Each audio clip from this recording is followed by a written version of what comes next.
ഈ ഒരു ചിത്രം നമുക്ക് പറഞ്ഞു തരുന്ന മറ്റൊരു സത്യം കൂടിയുണ്ട്. അതെന്താണ്? അപ്പോൾ 1000 വർഷമായി പ്രപഞ്ചത്തിൻ്റെ അനന്തതയിലൂടെ സഞ്ചരിച്ച പ്രകാശകണികയുടെ ജീവിതം നമ്മൾ ആ നക്ഷത്രത്തെ നോക്കുമ്പോൾ അവിടെ അവസാനിക്കുകയാണ് ചെയ്യുന്നത്. ഈ നക്ഷത്രങ്ങൾ, രാത്രിയിൽ നമ്മൾ കാണുന്ന നക്ഷത്രങ്ങളെല്ലാം സൂര്യനെ പോലെ തന്നെ ജ്വലിക്കുന്ന ഗോളങ്ങളാണ്. സാറ്റേൺ എന്ന് പറയുന്നത് ഭൂമിയും സൂര്യനും തമ്മിലുള്ള ദൂരത്തിൻ്റെ 10 മടങ്ങാണ്. ഈ ഒരു ഡിസ്റ്റൻസിൽ നിന്ന് നമ്മൾ നോക്കുമ്പോൾ ഭൂമി ഇതാ ഇങ്ങനെ ഒരു ചെറിയ നേർത്ത ബിന്ദുവായിട്ട് നമുക്ക് കാണാൻ പറ്റും. ലൈറ്റാണ് ഏറ്റവും ഫാസ്റ്റായിട്ട് സഞ്ചരിക്കുന്നത്. പ്രകാശത്തെക്കാളും വേഗത്തിൽ മറ്റൊന്നിനും സഞ്ചരിക്കാൻ കഴിയില്ല. ഇപ്പം സൗരയൂഥത്തിൻ്റെ ഔട്ട്സ്കേർട്സിൽ നിന്നുകൊണ്ട്, സൗരയൂഥത്തിൻ്റെ ബൗണ്ടറിയിൽ നിന്നുകൊണ്ട്, പ്ലൂട്ടോയുടെ ഡിസ്റ്റൻസിൽ നിന്ന് നമ്മൾ ഭൂമിയിലേക്ക് തിരിഞ്ഞു നോക്കുകയാണെങ്കിൽ നമ്മൾ ഭൂമിയെ ഒരു നേർത്ത ബിന്ദുവായി കാണാൻ കഴിയും. ഏറ്റവും അടുത്ത് നിൽക്കുന്ന ഗാലക്സി തന്നെ നമ്മളിൽ നിന്ന് ലക്ഷക്കണക്കിന് പ്രകാശ വർഷങ്ങൾ അകലെയാണ്. ഇതുപോലെയുള്ള ഗാലക്സികളുടെ വലിയ ഒരു ലോകത്താണ് നമ്മൾ ജീവിക്കുന്നത്.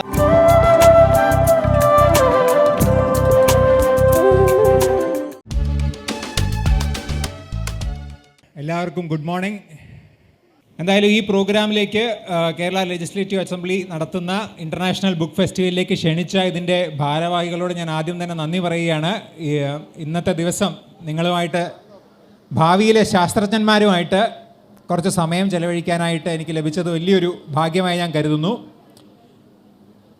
ഡാരിയസ് സാർ നമുക്കൊരു മാജിക്കിൻ്റെ ഒരു മായാലോകത്തേക്ക് നമ്മൾ കഴിഞ്ഞ 1 മണിക്കൂറായിട്ട് കൂട്ടിക്കൊണ്ടുപോയി. ഞാനും പുറകിലിരുന്ന് അത് വളരെ കൗതുകത്തോടെ കണ്ടുകൊണ്ടിരിക്കുകയായിരുന്നു. Thank you sir. ഇവിടെ ഒരു രാവിലെ തന്നെ നല്ലൊരു വൈബ് ഇവിടെ ക്രിയേറ്റ് ചെയ്തതിന്. നമ്മൾ മാജിക്കിൻ്റെ ലോകത്ത് നിന്ന് യാഥാർത്ഥ്യത്തിൻ്റെ, സത്യത്തിൻ്റെ ലോകത്തേക്കാണ് നമ്മൾ അടുത്തത് യാത്ര ചെയ്യാൻ പോകുന്നത്. റെഡിയാണോ? ഇപ്പോൾ ഈ സ്പേസിനെ കുറിച്ച് ഇവിടെ എത്ര പേർക്ക് അറിയാം? നിങ്ങൾ സ്പേസിനെ കുറിച്ച് സ്കൂളിൽ പഠിച്ചിട്ടുണ്ടോ? നമ്മുടെ മഹാപ്രപഞ്ചത്തെക്കുറിച്ച്, യൂണിവേഴ്സിനെ കുറിച്ച് പഠിച്ചിട്ടുണ്ടോ? പഠിച്ചിട്ടില്ല. ചിലർ പറയുന്നുണ്ട് പഠിച്ചിട്ടുണ്ട്, ചിലർ പഠിച്ചിട്ടില്ല. എന്നാലും നമ്മുടെ സ്പേസിൽ എന്തൊക്കെയാണ് ഉള്ളത്? ആർക്കെങ്കിലും പറയാൻ പറ്റുമോ? Planets, very good. സ്റ്റാർസ് ഉണ്ട്. പിന്നെ വേറെ എന്തുണ്ട്? മൂണുണ്ട്. പിന്നെ ഭൂമി. വളരെ കറക്റ്റാണ്. നമ്മുടെ ഭൂമിയും ഈ മഹാപ്രപഞ്ചത്തിൻ്റെ ഒരു ഭാഗമാണല്ലേ. ഭൂമിയുണ്ട്. പിന്നെ വേറെ എന്തൊക്കെയുണ്ട്?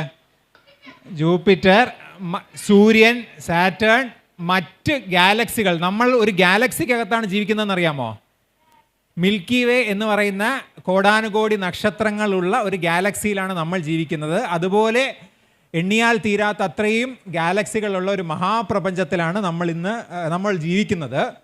അപ്പോൾ ഈ മഹാപ്രപഞ്ചത്തിലേക്കുള്ള ഒരു ടൂറ്, ഒരു ഗൈഡഡ് ടൂറാണ് നമ്മൾ അടുത്ത ഒരു അരമണിക്കൂർ ഇവിടെ ചെയ്യാൻ പോകുന്നത്. വളരെ മനോഹരമായിട്ടുള്ള വിഷ്വൽസിലൂടെ നമ്മൾ ജീവിക്കുന്ന ഈ മഹാപ്രപഞ്ചത്തെക്കുറിച്ച് നിങ്ങൾക്ക് കുറച്ച് കാര്യങ്ങൾ പറഞ്ഞു തരാൻ പോകണം. അപ്പോൾ ഈ യാത്രയിലേക്ക് നിങ്ങൾ തയ്യാറാണോ? യെസ്. ഞാൻ വർക്ക് ചെയ്യുന്ന സ്ഥലമെന്ന് പറയുന്നത് തിരുവനന്തപുരത്തിന് കുറച്ച് അപ്പുറത്തായിട്ട് നെടുമങ്ങാടിനടുത്തൊരു സ്പേസ് സയൻസ് ഇൻസ്റ്റിറ്റ്യൂട്ട് ഉണ്ട്. Indian institute of space science and technology. അവിടെയാണ് ഞാൻ ഇവിടെയുള്ള കുട്ടികളെല്ലാം അങ്ങോട്ടേക്ക് സ്വാഗതം ചെയ്യുകയാണ്. എല്ലാ ആഴ്ചയും നമുക്ക് പല സ്കൂളിൽ നിന്നുള്ള കുട്ടികളും നമ്മുടെ IISTയിൽ വരാറുണ്ട്. അവിടുത്തെ പല ലബോറട്ടറികളും അവിടുത്തെ പരീക്ഷണങ്ങളൊക്കെ കാണാറുണ്ട്. അപ്പോൾ നിങ്ങളുടെ ടീച്ചേഴ്സ് വേണമെങ്കിൽ നോട്ട് ചെയ്യാം. നിങ്ങൾക്കും സ്വാഗതം. അപ്പോൾ നമുക്ക് നമ്മുടെ യാത്ര തുടങ്ങാം. നമ്മൾ എങ്ങോട്ടാണ് യാത്ര ചെയ്യുന്നത്? സ്പേസിലേക്കാണ് നമ്മൾ യാത്ര ചെയ്യാൻ പോകുന്നത്. നമ്മൾ മഹാപ്രപഞ്ചത്തിലേക്കാണ് നമ്മൾ യാത്ര ചെയ്യാൻ പോകുന്നത്, യൂണിവേഴ്സിലേക്ക്. അപ്പോൾ ഏത് യാത്രയും നമ്മൾ എവിടെ നിന്നാണ് സാധാരണ തുടങ്ങുന്നത്? നിങ്ങളിപ്പോൾ ഇങ്ങോട്ട് വന്നു. ഈ യാത്ര എവിടെ നിന്ന് തുടങ്ങി? സ്കൂളിൽ നിന്നാണോ തുടങ്ങിയത്? സ്കൂളിൽ എത്തുന്നതിന് മുമ്പ് എവിടെയായിരുന്നു നിങ്ങൾ? വീട്ടിലല്ലേ? അപ്പോൾ നമുക്ക് പരിചയമുള്ള സ്ഥലത്തു നിന്നാണ് നമ്മൾ സാധാരണ നമ്മുടെ യാത്ര എപ്പോഴും തുടങ്ങുന്നത്. അപ്പം നമുക്കും പരിചയമുള്ള സ്ഥലത്ത് നമുക്ക് യാത്ര തുടങ്ങാം. ഇത് അടുത്ത സ്ലൈഡ്. ഇത് സാറ്റലൈറ്റ് കൊണ്ട് എടുത്ത നിങ്ങൾക്കറിയാവുന്ന ഒരു സ്ഥലത്തിൻ്റെ ഇമേജാണ്. ഇത് ഏതാണ് സ്ഥലം എന്ന് പറയാൻ പറ്റുമോ? ക്ലൂ വേണോ? ക്ലൂ. നിങ്ങളിപ്പോൾ ഇരിക്കുന്ന ഈ സ്ഥലവുമായിട്ട് ബന്ധമുണ്ട് ഇതിന്. നിങ്ങളിപ്പോൾ എവിടെ ഇരിക്കുന്നേ? നിയമസഭാ മന്ദിരം അല്ലേ? അപ്പോൾ നമ്മളൊരു പക്ഷിയാണെന്ന് സങ്കല്പിക്കുക. ചിറകുകളൊക്കെ ഉള്ള ഒരു പക്ഷിയാണെന്ന് സങ്കല്പിച്ച് നമ്മൾ ആകാശത്തിലൂടെ ഇങ്ങനെ പറന്ന് നടക്കുകയാണെങ്കിൽ നമുക്ക് പറക്കാൻ പറ്റുമോ? പറ്റില്ലേ?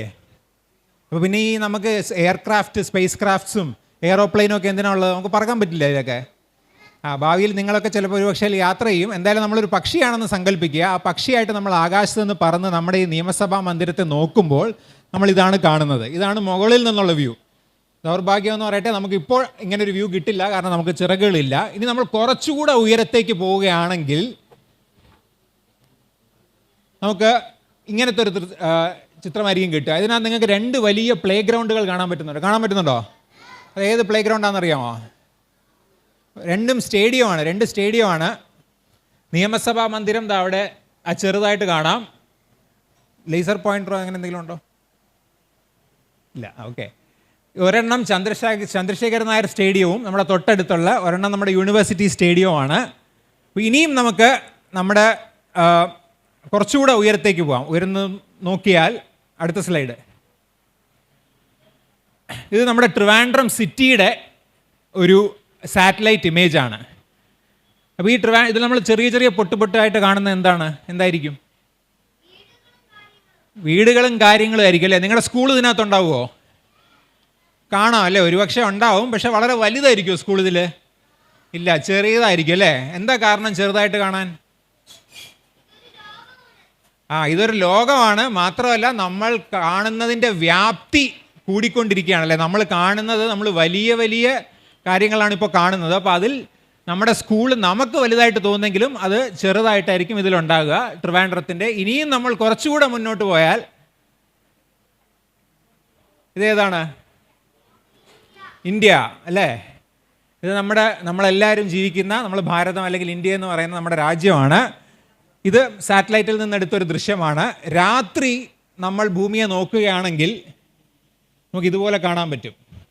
അതിനകത്ത് ഈ വെട്ടിത്തിളങ്ങുന്നതൊക്കെ എന്താണ്? ഭൂമിയിൽ ലൈറ്റ് അല്ലേ? നമ്മൾ രാത്രി ലൈറ്റൊക്കെ ഓൺ ചെയ്ത്, സ്ട്രീറ്റ് ലൈറ്റ്സും വീട്ടിലെ ലൈറ്റും സ്റ്റേഡിയത്തിലെ ലൈറ്റും ഒക്കെ ഓൺ ചെയ്ത് കഴിഞ്ഞാൽ നമുക്ക് ഭൂമി ഇങ്ങനെ തിളങ്ങുന്നതായിട്ട് കാണാൻ പറ്റും. പിന്നെ ഈ ഒരു ചിത്രം നമുക്ക് പറഞ്ഞു തരുന്ന മറ്റൊരു സത്യം കൂടിയുണ്ട്. അതെന്താണ്? ഭൂമിയുടെ ഷേപ്പ് എന്താ? വട്ടമാണോ അതോ ഫ്ലാറ്റാണോ? വട്ടമാണ് അല്ലേ? ഒരു സ്പിയറാണ്. അപ്പോൾ ഈ ചിത്രത്തിൽ, ഈ സാറ്റലൈറ്റ് ഇമേജിൽ നിങ്ങൾക്ക് നോക്കിയാൽ കാണാം ഭൂമി ഒരു ഗോളാകൃതിയിലാണ് അല്ലേ? ഇനിയും നമുക്ക് കുറച്ചുകൂടെ മുകളിലോട്ട് പോവാം. റെഡിയാണോ? ഇനി കുറച്ചുകൂടെ മുകളിലോട്ട് പോയാൽ നമ്മൾ എന്തായിരിക്കും കാണുക? കുറച്ചുകൂടെ വലിയൊരു ഒരു മാപ്പ് എടുത്താൽ അതിൽ എന്താ നമ്മൾ കാണുക? ഭൂമി എവിടെയാണ് നിലനിൽക്കുന്നത്? സോളാർ സിസ്റ്റം എന്ന് കേട്ടിട്ടുണ്ടോ? കേട്ടിട്ടുണ്ട്. സോളാർ സിസ്റ്റത്തിൽ എന്തൊക്കെയാണ് ഉള്ളത്? പോരട്ടെ. Earth, Pluto, Saturn. ഒരാൾ മാത്രമേ പറയുന്നുള്ളൂ, ബാക്കിയുള്ളവർക്കൊന്നും അറിയില്ലേ? ജൂപ്പിറ്റർ. ഇനി ബാക്കിയുള്ളവർക്ക് കൂടെ ചാൻസ് കൊടുക്കാം. വെരി ഗുഡ് കേട്ടോ. ഏതാ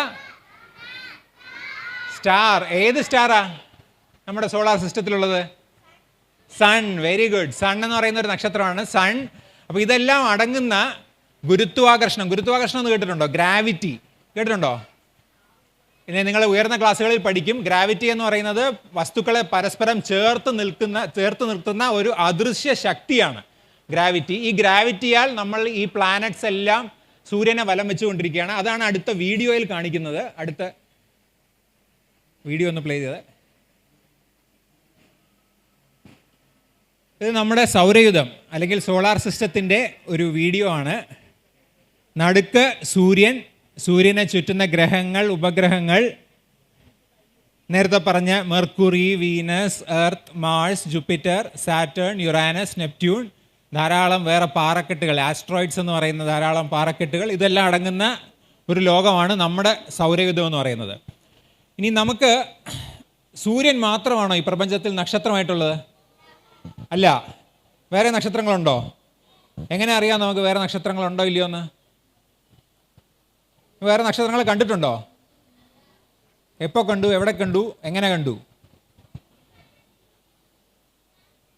രാത്രിയിൽ. രാത്രി ഇപ്പോൾ ആകാശത്തേക്കൊക്കെ നോക്കാറുണ്ടല്ലേ? Very good. ആരാ പറഞ്ഞ രാത്രി നക്ഷത്രത്തെ കണ്ടിട്ടുണ്ടെന്ന്? കൈവക്കാം. രാത്രി ഒരു നല്ല തെളിഞ്ഞ രാത്രിയിൽ നമ്മൾ ആകാശത്തേക്ക് നോക്കിയാൽ നമ്മൾ എന്താ കാണുക?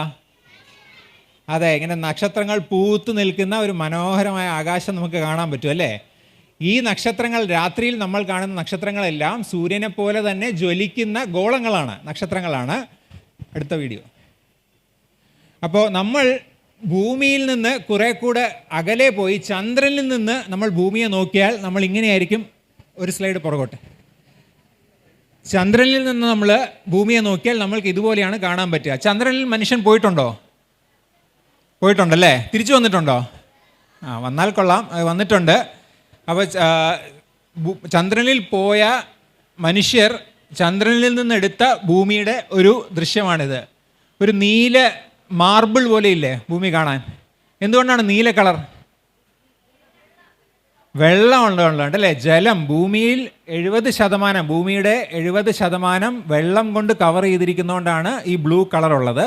എന്താണ് വെള്ള കളറിൽ കാണുന്നത്? അതെന്താണ്? നമുക്ക് ബ്ലൂ ഉണ്ട്, ഖരം, അതെ, നമ്മൾ വൻകരകൾ കാണാൻ പറ്റും. പക്ഷേ ഈ വെള്ളയായിട്ട് നമ്മൾ കാണുന്നത് മേഘങ്ങളാണ്, വലിയ മേഘക്കൂട്ടങ്ങളാണ് നമ്മൾ ഈ വെള്ളയായിട്ട് കാണുന്നത്. ഇനി ഇതാണോ നമ്മൾ ഭൂമിയുടെ ഏറ്റവും അകലെ നിന്ന് എടുത്ത ചിത്രം? അത് കാണണോ നിങ്ങൾക്ക്? ഭൂമിയുടെ ഏറ്റവും അകലെ നിന്ന് എടുത്ത ചിത്രം. ഓക്കെ, എന്നാൽ അടുത്ത് നമ്മുടെ സൗരയൂഥത്തിലെ ഒരു പ്ലാനറ്റാണ് സാറ്റേൺ എന്ന് പറയുന്നത്. ഓക്കെ, സൗരയൂഥത്തിലെ ഒരു പ്ലാനറ്റാണ്. ഏതാണ് പ്ലാനറ്റ്? സാറ്റേൺ. സാറ്റേണിൽ നിന്ന് നമ്മൾ ഭൂമിയെ നോക്കിയാൽ ഭൂമി ഇതുപോലെയായിരിക്കും കാണുന്നത്. നിങ്ങൾ ആ ഒരു ആരോ മാർക്ക് കാണുന്നുണ്ടോ? താഴെ ഒരു ആരോ. ആ ആരോ പോയിന്റ് ചെയ്യുന്നത് എന്തിനാണ്? എർത്താണ്. Correct, very good. എർത്താണ് നമ്മൾ കാണുന്നത്. അപ്പോൾ സാറ്റേണിൽ നിന്ന്, സാറ്റേൺ എന്ന് പറയുന്നത് ഭൂമിയും സൂര്യനും തമ്മിലുള്ള ദൂരത്തിൻ്റെ 10 മടങ്ങാണ്. ഈ ഒരു ഡിസ്റ്റൻസിൽ നിന്ന് നമ്മൾ നോക്കുമ്പോൾ ഭൂമി ഇതാ ഇങ്ങനെ ഒരു ചെറിയ നേർത്ത ബിന്ദുവായിട്ട് നമുക്ക് കാണാൻ പറ്റും. അപ്പോൾ നമ്മൾ പറഞ്ഞുകൊണ്ടിരുന്നത് ഭൂമിയുടെ ഇമേജസ് ആണ്. അപ്പോൾ സാറ്റേൺ എന്ന് പറയുന്നത് ഭൂമിയും സൂര്യനും തമ്മിലുള്ള ഡിസ്റ്റൻസിൽ നിന്ന് 10 ഇരട്ടിയാണ് സാറ്റേണും സൂര്യനും തമ്മിലുള്ള ഡിസ്റ്റൻസ്. അപ്പോൾ സാറ്റേണിൻ്റെ അവിടെ നിന്ന് നമ്മൾ ഭൂമിയുടെ ഒരു ചിത്രം എടുക്കാൻ ശ്രമിച്ചാൽ നമ്മൾ കാണുന്നത് ഇതുപോലെയായിരിക്കും. ഒരു നേർത്ത ബിന്ദുവായിട്ട് മാത്രമേ നമുക്ക് ഭൂമിയെ കാണാൻ കഴിയുള്ളൂ. അപ്പോൾ നമ്മൾ ഓർക്കുക, നമ്മൾ സൗരയൂഥത്തിൻ്റെ അതിർവരമ്പുകൾ എത്തിയിട്ടില്ല. അതിനു മുമ്പ് തന്നെ നമ്മൾ നോക്കുകയാണെങ്കിൽ നമുക്ക് കാണാൻ പറ്റുന്നത് ഭൂമിയെ ഒരു ചെറിയ നേർത്ത ബിന്ദുവായിട്ടാണ്. ഓക്കെ, ഇനി ഇതല്ല നമ്മൾ ഭൂമിയുടെ ഏറ്റവും അകലെ നിന്നെടുത്ത ചിത്രം. ഓക്കെ, അപ്പോൾ നമ്മൾ ഏറ്റവും അകലെ നിന്നെടുത്ത ഭൂമിയുടെ ചിത്രം ഇതല്ല. അത് ഞാൻ അടുത്ത കാണിക്കാൻ പോകുന്നതാണ്. 1970 അമേരിക്കൻ ബഹിരാകാശ സംഘടന നാസ വിക്ഷേപിച്ച ഒരു പേടകമാണ് വോയേജർ. ഈ വോയേജർ എന്ന് പറയുന്ന പേടകം നമ്മുടെ സൗരയൂഥത്തിലെ ഔട്ടർ പ്ലാനറ്റ്സായ ജൂപ്പിറ്റർ, സാറ്റേൺ, യുറാനസ്, നെപ്റ്റ്യൂണിൻ്റെയൊക്കെ അടുത്തുകൂടെ സഞ്ചരിച്ച് അതിൻ്റെ ചിത്രങ്ങൾ എടുത്ത് ആ ചിത്രങ്ങൾ ഇലക്ട്രോ മാഗ്നറ്റിക് തരംഗങ്ങളായി ഭൂമിയിലേക്ക് അയച്ച് അത് പിന്നെ സൗരയൂഥത്തിൻ്റെ അതിർവരമ്പുകളിലേക്ക്, ബൗണ്ടറിയിലേക്ക് അത് പോയി അവിടെ നിന്ന് പ്ലൂട്ടോയുടെ ഡിസ്റ്റൻസിൽ നിന്ന് എടുത്ത ഭൂമിയുടെ ഒരു ചിത്രമാണ് നമ്മളിവിടെ കാണുന്നത്. ഈ ഒരു ഇതിൽ നമ്മൾ നടുക്ക് കാണുന്ന ഒരു ചെറിയ വൈറ്റ് ഡോട്ട്, അതാണ് ഭൂമി. ഇപ്പോൾ സൗരയൂഥത്തിൻ്റെ ഔട്ട്സ്കേർട്സിൽ നിന്നുകൊണ്ട്, സൗരയൂഥത്തിൻ്റെ ബൗണ്ടറിയിൽ നിന്നുകൊണ്ട്, പ്ലൂട്ടോയുടെ ഡിസ്റ്റൻസിൽ നിന്ന് നമ്മൾ ഭൂമിയിലേക്ക് തിരിഞ്ഞു നോക്കുകയാണെങ്കിൽ നമ്മൾ ഭൂമിയെ ഒരു നേർത്ത ബിന്ദുവായി കാണാൻ പറ്റും. ഇതാണ് മനുഷ്യൻ എടുത്ത ഭൂമിയുടെ ഏറ്റവും അകലെ നിന്നുള്ള ചിത്രം. ഇതിനെ നമുക്കൊരു സെൽഫി എന്ന് വേണമെങ്കിൽ വിളിക്കാം. ഒരു സെൽഫി എന്ന് പറഞ്ഞാൽ നമ്മൾ തന്നെ നമ്മളുടെ ചിത്രം എടുക്കുന്നതിനാണല്ലോ സെൽഫി എന്ന് പറയുന്നത്. അപ്പോൾ മനുഷ്യൻ അയച്ച ഒരു പേടകം സോളാർ സിസ്റ്റത്തിൻ്റെ ഔട്ടർ ബൗണ്ടറി, ഔട്ടർ ലിമിറ്റ്സിലെത്തി അവിടെ നിന്ന് ഭൂമിയുടെ എടുത്ത ഒരു ചിത്രമാണ് ആ കാണുന്നത്. ആ ചിത്രത്തിൽ ഭൂമിയിൽ ജീവിച്ചിരിക്കുന്ന എല്ലാ മനുഷ്യരും, ഭൂമിയിലെ എല്ലാ രാജ്യങ്ങളും, വൻകരകളും, ഭൂമിയിലെ എല്ലാ സസ്യജീവജാലങ്ങളും എല്ലാം ആ ഒരു ചെറിയ നേർത്ത ബിന്ദുവിൽ അടങ്ങിയിരിക്കുന്നു. അപ്പോൾ നമ്മുടെ തന്നെ സൗരയൂഥത്തിൻ്റെ വ്യാപ്തി വെച്ച് നോക്കുമ്പോൾ ഭൂമി എത്ര ചെറുതാണെന്ന് നമുക്ക് മനസ്സിലാക്കാൻ പറ്റും. ഇനി നമുക്ക് ജേണി, നമ്മുടെ യാത്ര ഇവിടെ നിന്നും കണ്ടിന്യൂ ചെയ്യാം. അടുത്ത സ്ലൈഡ്. നേരത്തെ ഇവിടെ ഉണ്ടായിരുന്ന കുട്ടികൾ പറഞ്ഞു നമുക്ക് മറ്റ് നക്ഷത്രങ്ങളെ കാണണമെങ്കിൽ നമ്മൾ രാത്രിയുടെ ആകാശത്തേക്ക് നോക്കിയാൽ മതി. വളരെ തെളിഞ്ഞ ഒരു ആകാശമാണ് ഉള്ളതെങ്കിൽ ധാരാളം നക്ഷത്രങ്ങളെ നമുക്ക് കാണാൻ കഴിയും. ഈ നക്ഷത്രങ്ങളൊക്കെ നമ്മുടെ അടുത്താണോ ഉള്ളത് അതോ അകലെയാണോ? അകലെയാണ്. ഈ നക്ഷത്രങ്ങളിലേക്കുള്ള ദൂരം നമ്മൾ എങ്ങനെയാണ് യൂഷ്വലി പറയുന്നത്? നിങ്ങൾ സ്കൂളിൽ പഠിച്ചതാണ്, കുറച്ചുകൂടെ മുതിർന്ന കുട്ടികളാണ് ഇപ്പോഴും ഇരിക്കുന്നത്, അതുകൊണ്ട് light years. Very good. Light year അല്ലെങ്കിൽ പ്രകാശവർഷം എന്നുള്ള ഒരു അളവുകോലാണ് നമ്മൾ ഉപയോഗിക്കുന്നത് നക്ഷത്രങ്ങളിലേക്കുള്ള ദൂരം അറിയാൻ വേണ്ടി. ഓക്കെ, അപ്പോൾ ഒരു ലൈറ്റ് ഇയർ എത്രയാണ് അറിയാമോ? സംഖ്യ എത്രയെന്നല്ല, അതിൻ്റെ ഡെഫിനിഷൻ എന്താണെന്ന് അറിയാമോ? അതിൻ്റെ എങ്ങനെയാണ് നമ്മൾ ലൈറ്റ് ഇയറിനെ വ്യാഖ്യാനിക്കുന്നത്? അതെ, പ്രകാശം സഞ്ചരിച്ചു തീർക്കുന്ന, ഒരു വർഷത്തിൽ സഞ്ചരിച്ചു തീർക്കുന്ന ദൂരമാണ് ഒരു പ്രകാശവർഷം എന്ന് നമ്മൾ പറയുന്നത്. ഈ പ്രപഞ്ചത്തിൽ ഏറ്റവും വേഗത്തിൽ സഞ്ചരിക്കുന്ന വസ്തു ഏതാണ്? നമ്മുടെ ഈ ഭൗതിക പ്രപഞ്ചത്തിൽ ഏറ്റവും വേഗത്തിൽ സഞ്ചരിക്കുന്നത് ഏതാണ്? പ്രകാശമാണ് അല്ലേ? ലൈറ്റാണ് ഏറ്റവും ഫാസ്റ്റായിട്ട് സഞ്ചരിക്കുന്നത്. പ്രകാശത്തെക്കാളും വേഗത്തിൽ മറ്റൊന്നിനും സഞ്ചരിക്കാൻ കഴിയില്ല. പ്രകാശത്തിൻ്റെ വേഗത എന്ന് പറയുന്നത് 3,00,000 കിലോമീറ്റർ ഒരു സെക്കൻഡ് എന്നുള്ള വേഗതയിലാണ് പ്രകാശ കണികകൾ സഞ്ചരിക്കുന്നത്. അത് മറ്റൊരു രീതിയിൽ പറഞ്ഞാൽ, ഒരു സെക്കൻഡിൽ ഒരു പ്രകാശ കണികയ്ക്ക് ഭൂമിയെ 7 പ്രാവശ്യം വലം വയ്ക്കാൻ കഴിയും. അത്ര സ്പീഡിലാണ് ഒരു പ്രകാശം നമ്മുടെ പ്രപഞ്ചത്തിൽ സഞ്ചരിക്കുന്നത്. ഈ ഒരു വേഗതയിൽ സഞ്ചരിക്കുന്ന പ്രകാശം ഒരു വർഷം സഞ്ചരിച്ചു തീർക്കുന്ന ദൂരമാണ് ഒരു പ്രകാശ വർഷം എന്ന് പറയുന്നത്. അടുത്ത സ്ലൈഡ്. പ്രകാശം വളരെ വേഗത്തിലാണ് പ്രപഞ്ചത്തിലൂടെ സഞ്ചരിക്കുന്നതെന്ന് കാണിക്കുന്ന ഒരു വീഡിയോ ആണ്. നേരത്തെ പറഞ്ഞ പോലെ 3,00,000 കിലോമീറ്റർ ഒരു സെക്കൻഡിൽ എന്നുള്ള വേഗതയിൽ. അപ്പോൾ ഇത്രയും വേഗത്തിൽ സഞ്ചരിക്കുന്ന പ്രകാശം നമ്മൾ അതൊരു അളവുകോലായി, ഡിസ്റ്റൻസിൻ്റെ ഒരു അളവുകോലായി എടുത്താൽ, നമ്മൾ രാത്രിയിൽ ആകാശത്ത് കാണുന്ന നക്ഷത്രങ്ങൾ നമ്മളിൽ നിന്ന് 1000-ഓ 10,000-ഓ ലക്ഷമോ കോടിയോ പ്രകാശ വർഷങ്ങൾ അകലെയാണ് നമ്മൾ രാത്രി കാണുന്ന നക്ഷത്രങ്ങൾ. ഉദാഹരണത്തിന് അടുത്ത സ്ലൈഡിൽ നമുക്ക് നമ്മുടെ സൗരയൂഥത്തിന് ഏറ്റവും അടുത്ത് നിൽക്കുന്ന, സൂര്യനല്ലാതെ നമ്മുടെ സൗരയൂഥത്തിന് ഏറ്റവും അടുത്ത് നിൽക്കുന്ന നക്ഷത്രത്തിനെ നമ്മൾ ആൽഫ സെൻറ്റോറി എന്നാണ് വിളിക്കുന്നത്. ആ വീഡിയോ ഒന്ന് പ്ലേ ചെയ്താൽ. അപ്പോൾ ആൽഫ സെൻറ്റോറിയിലേക്കുള്ള ഒരു വീഡിയോ ആണ് ഇവിടെ കാണിക്കുന്നത്. ഓഡിയോ കട്ട് ചെയ്യാം.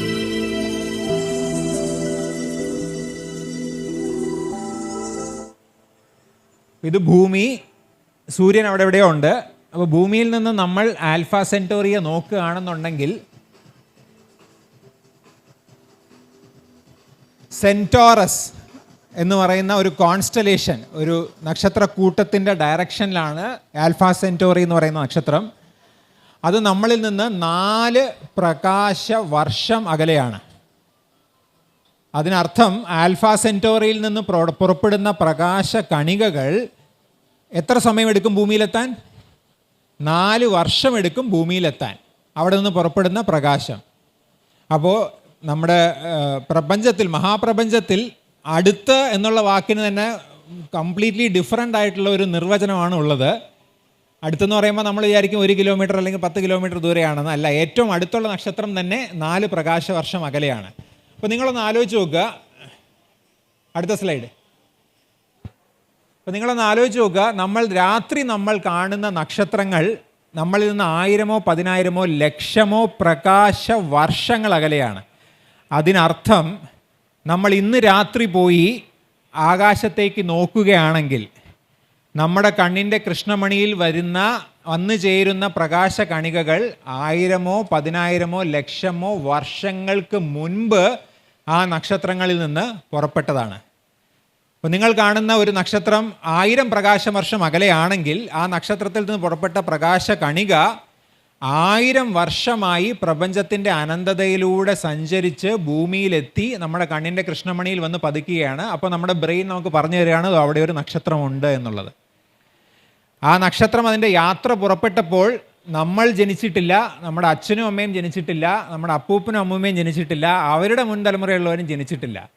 അവിടെ നിന്ന് യാത്ര പുറപ്പെടുന്ന ആ പ്രകാശ കണിക പ്രപഞ്ചത്തിലൂടെ സഞ്ചരിച്ച് വരുമ്പോഴാണ് നമ്മുടെ ഭൂമിയിലെല്ലാം ഇങ്ങനെ സംഭവിക്കുന്നത്.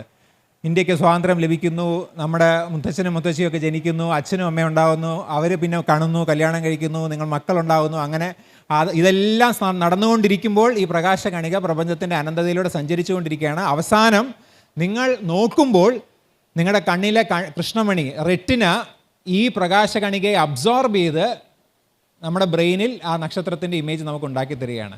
അപ്പോൾ 1000 വർഷമായി പ്രപഞ്ചത്തിൻ്റെ അനന്തതയിലൂടെ സഞ്ചരിച്ച പ്രകാശകണികയുടെ ജീവിതം നമ്മൾ ആ നക്ഷത്രത്തെ നോക്കുമ്പോൾ അവിടെ അവസാനിക്കുകയാണ് ചെയ്യുന്നത്.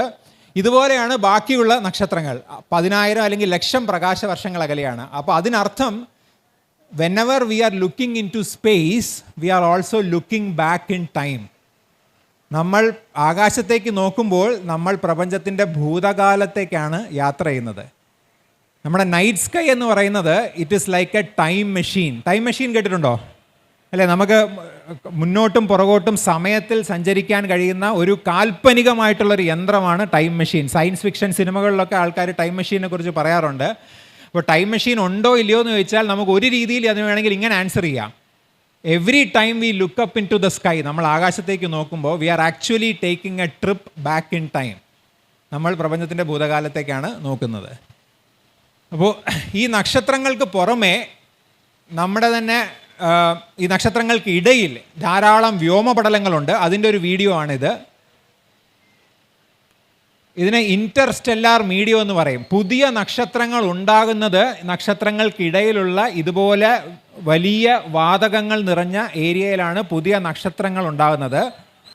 ഈ നക്ഷത്രങ്ങളെല്ലാം നമ്മൾ രാത്രി നഗ്നനേത്രങ്ങൾ കൊണ്ട് കാണുന്ന നക്ഷത്രങ്ങളെല്ലാം, രാവിലെ കാണുന്ന സൂര്യനും രാത്രിയുടെ ആകാശത്ത് നമ്മൾ കാണുന്ന നക്ഷത്രങ്ങളെല്ലാം അടങ്ങുന്നത് മിൽക്കി വേ എന്ന് പറയുന്ന ഗാലക്സിയിലാണ്. ഒരുപക്ഷെ നിങ്ങൾ പഠിച്ചു കാണും അല്ലേ? ഈ മിൽക്കി വേ ഗാലക്സി ഇതിൻ്റെ രൂപവും ഭാവവും എന്താണെന്ന് അറിയണമെങ്കിൽ നമുക്ക് ഈ വീഡിയോ നോക്കാം. നമ്മളൊരു ഇമാജിനറി ഒരു സ്പേസ് ഷിപ്പിലാണെന്ന് വിചാരിക്കുക. ആ സ്പേസ് ഷിപ്പിൽ നമ്മൾ വളരെ വേഗത്തിൽ യാത്ര ചെയ്ത് നമ്മുടെ തന്നെ ഗാലക്സിയുടെ പുറത്തോട്ട് നമ്മൾ പോവുകയാണെങ്കിൽ, ഈ മിൽക്കി വേ ഗാലക്സിയുടെ പുറത്തോട്ട് നമ്മൾ പോവുകയാണെങ്കിൽ നമ്മൾ കാണുക ഇതുപോലെ ഒരു ഘടനയായിരിക്കും നമ്മുടെ മിൽക്കി വേക്ക്. ഇതിൽ നിങ്ങൾ കാണുന്ന ഓരോ കുത്തും ഓരോ ഡോട്ടും ഓരോ നക്ഷത്രമാണ്. സൂര്യനേക്കാളും ഭാരമുള്ള, അല്ലെങ്കിൽ സൂര്യനേക്കാളും ഭാരം കുറഞ്ഞ, അല്ലെങ്കിൽ സൂര്യന് സമാനമായിട്ടുള്ള നക്ഷത്രങ്ങളുടെ ഒരു വലിയ കൂട്ടമാണ്. നമ്മുടെ മിൽക്കി വേ ഗാലക്സിയിൽ ഏകദേശം 200 ബില്യൺ നക്ഷത്രങ്ങളുണ്ട് എന്നാണ് ജ്യോതിശാസ്ത്രം നമുക്ക് പറഞ്ഞു തരുന്നത്, ആസ്ട്രോഫിസിക്സ് നമുക്ക് പറഞ്ഞു തരുന്നത്. അടുത്ത സ്ലൈഡ്. ഈ ഓരോ നക്ഷത്രങ്ങൾക്ക് ചുറ്റും ഒന്നോ ഒന്നിൽ കൂടുതലോ ഗ്രഹങ്ങളുണ്ട് എന്നുള്ളത് കഴിഞ്ഞ ഒരു 20 വർഷമായിട്ട് ജ്യോതിശാസ്ത്രത്തിൽ നടന്ന ഒരു വലിയ കണ്ടുപിടുത്തമാണ്.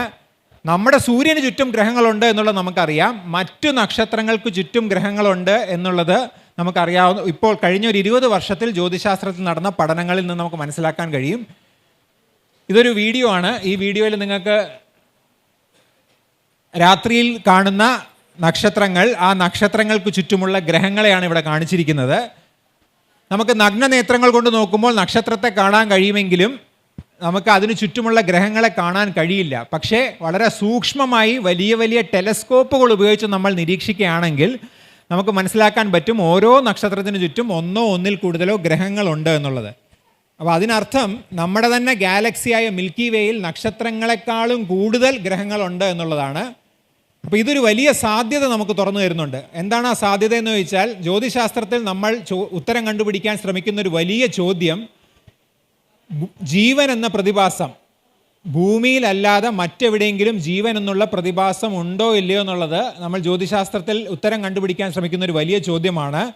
നമുക്കറിയാവുന്ന ജീവൻ എന്നുള്ള പ്രതിഭാസം അത് സാധാരണയായിട്ട് ഒരു പ്ലാനറ്റിൽ മാത്രമേ ഉണ്ടാവാറുള്ളൂ. അപ്പോൾ നമ്മുടെ തന്നെ ഗാലക്സിയായ മിൽക്കി വേയിൽ കോടാനുകോടി പ്ലാനറ്റ്സ് ഉണ്ട് എന്നുണ്ടെങ്കിൽ അതിൽ ഏതെങ്കിലും ഒരു പ്ലാനറ്റ് ഭൂമിക്ക് സമാനമായി ആവാസയോഗ്യമായ ജീവൻ എന്ന പ്രതിഭാസം ഉള്ള ഒരു പ്ലാനറ്റ് ആയിരിക്കാം എന്നുള്ളൊരു പ്രത്യാശ നമുക്ക് തരുന്നുണ്ട്, എന്നൊരു എക്സ്പെക്റ്റേഷൻ. അടുത്ത സ്ലൈഡ്. നമ്മുടെ തന്നെ മിൽക്കി വേ ഗാലക്സിക്ക് അപ്പുറത്ത് മറ്റ് ഗാലക്സികൾ, മറ്റ് താരസമൂഹങ്ങളുണ്ട്. മിൽക്കി വേ ഗാലക്സിയെ പോലെ തന്നെ കോടിക്കണക്കിന് നക്ഷത്രങ്ങൾ ചേർത്ത് വെച്ചുള്ള മറ്റു ഗാലക്സികളുണ്ട്. നമ്മുടെ മിൽക്കി വേക്ക് ഏറ്റവും അടുത്തുള്ള ഒരു ഗാലക്സിയാണ് ആൻഡ്രോമേഡ ഗാലക്സി. അതിൻ്റെ ഒരു വീഡിയോ ആണ് ഇവിടെ നമ്മൾ കാണാൻ പോകുന്നത്. ഈ കാണുന്നത്, നടുക്ക് കാണുന്നത്, ഇത് മിൽക്കി വേ ആണ്. മിൽക്കി വേയുടെ താഴെയായി നിങ്ങൾ നോക്കിയാൽ ഒരു ചെറിയ ഒരു നേർത്ത ഒരു രൂപം കാണാൻ പറ്റും. ഇതാണ് മിൽക്കി വേക്ക് ഏറ്റവും അടുത്ത് നിൽക്കുന്ന ഗാലക്സിയായ ആൻഡ്രോമേഡ ഗാലക്സി. മിൽക്കി വേയിലുള്ള പോലെ തന്നെ ഒരുപാട് നക്ഷത്രങ്ങൾ ഗുരുത്വാകർഷണത്തിൻ്റെ പ്രഭാവത്തിൽ ബന്ധിക്കപ്പെട്ടിട്ടുള്ള ഒരു വലിയ ഗാലക്സിയാണത്. നവംബർ ഡിസംബർ മാസങ്ങളിൽ നമ്മൾ പടിഞ്ഞാറൻ ചക്രവാളത്തിൽ നോക്കിയാൽ, ഒരു ടെലസ്കോപ്പ് ഉപയോഗിച്ച് നോക്കിയാൽ നമുക്ക് ഈ ആൻഡ്രോമേഡ ഗാലക്സിയെ വളരെ നേർത്ത ഒരു വസ്തുവായി കാണാൻ കഴിയും. വലിയ പ്രകാശമുള്ളൊരു വസ്തുവായി കാണാൻ പറ്റില്ല. അതിന് കാരണം മറ്റൊന്നുമല്ല, ആൻഡ്രോമേഡ ഗാലക്സിയിലേക്കുള്ള അപാരമായ ദൂരമാണ്. നമുക്ക് ഏറ്റവും അടുത്ത് നിൽക്കുന്ന ആൻഡ്രോമേഡ ഗാലക്സി, ഞാൻ നേരത്തെ പറഞ്ഞു അടുത്ത് എന്നുള്ള വാക്കിന് ജ്യോതിശാസ്ത്രത്തിൽ അതിൻ്റേതായ ഒരു വ്യാഖ്യാനം തന്നെയുണ്ട്. ഏറ്റവും അടുത്ത് നിൽക്കുന്ന ഗാലക്സി ആൻഡ്രോമേഡ നമ്മളിൽ നിന്ന് 2.5 മില്യൺ പ്രകാശവർഷം അകലെയാണ്. 2.5 മില്യൺ എന്ന് പറഞ്ഞാൽ 2.5 കഴിഞ്ഞ് 6 അത്രയും പ്രകാശവർഷം അകലെയാണ്. അതിനർത്ഥം നമ്മൾ നവംബർ ഡിസംബർ മാസങ്ങളിൽ ഒരു ടെലസ്കോപ്പിൻ്റെ സഹായത്തോടെ ആൻഡ്രോമേഡ ഗാലക്സിയെ നമ്മൾ നോക്കുകയാണെങ്കിൽ നമ്മളുടെ കണ്ണിൻ്റെ കൃഷ്ണമണിയിൽ വന്നു ചേരുന്ന പ്രകാശ കണികകൾ 2.5 മില്യൺ വർഷങ്ങൾക്ക് മുൻപ് ആൻഡ്രോമേഡ ഗാലക്സിയിൽ നിന്ന് യാത്ര പുറപ്പെട്ടതാണ്. അപ്പം മനുഷ്യൻ ഭൂമിയിൽ ഉണ്ടാകുന്നതിന് മുൻപ് ആൻഡ്രോമേഡ ഗാലക്സിയിൽ നിന്ന് പുറപ്പെട്ട പ്രകാശ കണികകളാണ് ഇന്ന് രാത്രിയും നാളെയും മറ്റന്നാളും ഒക്കെ ആയിട്ട് നമ്മളിൽ എത്തിച്ചേരുന്നത്. അപ്പോൾ നമ്മുടെ പ്രപഞ്ചത്തിൻ്റെ ഒരു വ്യാപ്തി നിങ്ങൾക്ക് ഇതിൽ നിന്ന് മനസ്സിലാക്കാൻ കഴിയും. ഏറ്റവും അടുത്ത് നിൽക്കുന്ന ഗാലക്സി തന്നെ നമ്മളിൽ നിന്ന് ലക്ഷക്കണക്കിന് പ്രകാശ വർഷങ്ങൾ അകലെയാണ്. ഇതുപോലെയുള്ള ഗാലക്സികളുടെ വലിയ ഒരു ലോകത്താണ് നമ്മൾ ജീവിക്കുന്നത്. അതിനെയാണ് നമ്മൾ മഹാപ്രപഞ്ചം എന്ന് പറയുന്നത്. ഈ ഒരു ഇമേജ്, ഇത് റിയൽ ഹബിൾ സ്പേസ് ടെലസ്കോപ്പ് എടുത്ത ഒരു ഇമേജാണ്. ഇതിൽ നമ്മൾ കാണുന്ന ഓരോ വസ്തുവും മിൽക്കി വേ, നമ്മുടെ ആകാശഗംഗയ്ക്ക് സമാനമായിട്ടുള്ള ഗാലക്സികളാണ്. നേരത്തെ പറഞ്ഞ പോലെ കോടാനുകോടി നക്ഷത്രങ്ങൾ അടങ്ങുന്ന ഗാലക്സികളാണിത്. അടുത്ത സ്ലൈഡ്, ഇത് അവസാനത്തെ സ്ലൈഡാണ് അടുത്തത്. ഇത്തരത്തിലുള്ള എണ്ണിയാൽ തീരാത്തത്രയും ഗാലക്സികൾ അടങ്ങുന്ന ഒരു വലിയ പ്രപഞ്ചത്തിൽ, ഒരു മഹാപ്രപഞ്ചത്തിലാണ് നമ്മൾ ജീവിക്കുന്നത്. അപ്പോൾ ഈ ഒരു വീഡിയോയിൽ നിങ്ങൾ കാണുന്ന ഓരോ വസ്തുവും ഓരോ ഗാലക്സിയാണ്. നമ്മുടെ തന്നെ നമ്മൾ ജീവിക്കുന്ന ഈ യൂണിവേഴ്സിൽ, നമ്മൾ ജീവിക്കുന്ന ഈ മഹാപ്രപഞ്ചത്തിലെ ഗാലക്സികളാണ്. ഓരോ ഗാലക്സിയിലും ലക്ഷക്കണക്കിന് നക്ഷത്രങ്ങളുണ്ട്. ഇത്രയും വലിയൊരു പ്രപഞ്ചത്തിലെ ഒരു ഗാലക്സിയാണ് നമ്മുടെ മിൽക്കി വേ അല്ലെങ്കിൽ ആകാശഗംഗ. അതിൽ 200 ബില്യൺ നക്ഷത്രങ്ങളുണ്ട്. അതിലൊരു നക്ഷത്രമാണ് സൂര്യൻ എന്ന് പറയുന്നത്. അതിനു ചുറ്റും ഒരുപാട് വസ്തുക്കൾ വലം വയ്ക്കുന്നുണ്ട്. അതിൽ ഒരു വസ്തുവാണ് ഭൂമി എന്ന് പറയുന്നത്. ഭൂമിയുടെ 70% ജലവും 30% ലാൻഡ് മാസുമാണ്. ഈ ഒരു ലാൻഡ് മാസിലെ ഒരു ചെറിയ കോണാണ് ഭൂമി എന്ന് ഇന്ത്യ എന്ന് പറയുന്നത്. ഇന്ത്യയിലെ ഒരു ചെറിയ സ്ഥലമാണ് കേരളം. കേരളത്തിലൊരു ചെറിയ സ്ഥലമാണ് നമ്മുടെ തിരുവനന്തപുരം. അവിടെ ഇരുന്ന് ലെക്ചർ കേൾക്കുന്ന ഒരു വളരെ ചെറിയ മനുഷ്യരാണ് നമ്മളൊക്കെ. അപ്പോൾ ജ്യോതിശാസ്ത്രം അതല്ലെങ്കിൽ ആസ്ട്രോഫിസിക്സ് എന്ന് പറയുന്നത് നമുക്ക് പറഞ്ഞു തരുന്ന ഒരു വലിയ വീക്ഷണം, ഒരു പേഴ്സ്പെക്റ്റീവ് എന്ന് പറയുന്ന ഇതാണ്. എന്താണ് നമ്മൾ ഇതിൽ നിന്ന് മനസ്സിലാക്കേണ്ടതെന്ന് ചോദിച്ചാൽ, നമ്മൾ ആരാണെന്നും ഈ ഒരു വലിയ ക്യാൻവാസിൽ, ഈ ഒരു വലിയ മാപ്പിൽ നമ്മൾ എവിടെയാണെന്നുമുള്ള ഒരു തിരിച്ചറിവ് ആണ് നമുക്ക് ശാസ്ത്രീയ പഠനം കൊണ്ട്, ശാസ്ത്രം കൊണ്ട് നമുക്ക് ലഭിക്കുന്നത്. അപ്പോൾ ഈ ഒരു പ്രസൻറ്റേഷനോട്, ഈ ഒരു ലാസ്റ്റ് സ്ലൈഡോടുകൂടി ഞാൻ എൻ്റെ പ്രസൻറ്റേഷൻ ഇവിടെ നിർത്തുകയാണ്. എന്തായാലും നമുക്ക് പിന്നീട് ഒരിക്കൽ സംവദിക്കാനുള്ളൊരു അവസരം ലഭിക്കുമെന്ന് ഞാൻ ആഗ്രഹിക്കുന്നു.